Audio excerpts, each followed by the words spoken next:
আমার 4 বছরের সংসার, আমার বাচ্চা 2.5 বছরের বাচ্চা। আমি কাতার থেকে ধরার জন্য আইছি। কিছুক্ষণ আগে আমি কাতার থেকে আইছি, আমার পাসপোর্ট। কাতার থেকে এসেছে এক প্রবাসী। এসেই দেখেন তার স্ত্রী অন্য একজনের সাথে বিয়ে করে দিদারসে ঘুরে বেড়াচ্ছে। স্বামীকে যে তালাক দিয়েছেন সে কথাও জানে না প্রবাসী স্বামী। তাদের রয়েছে 2.5 বছরের একটি কন্যা সন্তান। সেই মেয়েকে ফেলে রেখেই নতুন করে বিয়ে করে ঘুরে বেড়াচ্ছেন তার স্ত্রী। এমনই একটা ভিডিও সোশ্যাল মিডিয়ায় ভাইরাল হয়েছে। ভাইরাল হওয়া ভিডিওতে দেখা যায় ক্ষুব্ধ প্রবাসী স্বামী তার স্ত্রীর নতুন স্বামীকে বেধড়ক মারধর করছেন। এ সময় তিনি আর্তনাদ করে বলছিলেন, ভাই, আমি কাতার থেকে টিকিট কেটে শুধু ওদের হাতে নাতে ধরার জন্য এখানে এসেছি।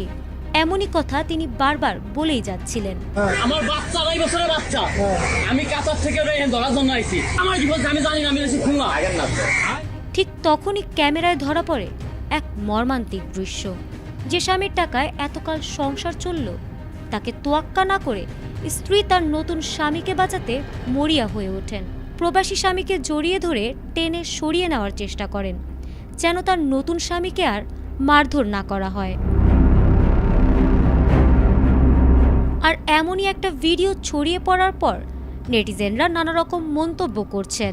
কেউ বলছেন, এখানে 2 জন পুরুষ মানুষের ভেতর কারোরই কোনো দোষ নেই, দোষ হচ্ছে ওই নারীর, যিনি তার স্বামীকে না জানিয়েই আরেকজনকে বিয়ে করেছেন এবং একমাত্র কন্যা সন্তানকে ফেলে রেখে দিয়ে আসছেন।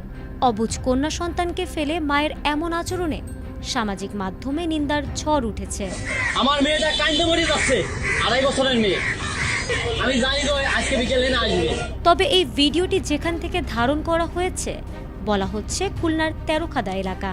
তেরোখাদা এলাকার এই ঘটনাটি এখন ইন্টারনেটে টক অব দ্য কান্ট্রিতে পরিণত হয়েছে এবং এই ভিডিওটি দেখে ইতোমধ্যে অসংখ্য নেটিজেনরা তাদের বিভিন্ন মন্তব্য শেয়ার করেছেন।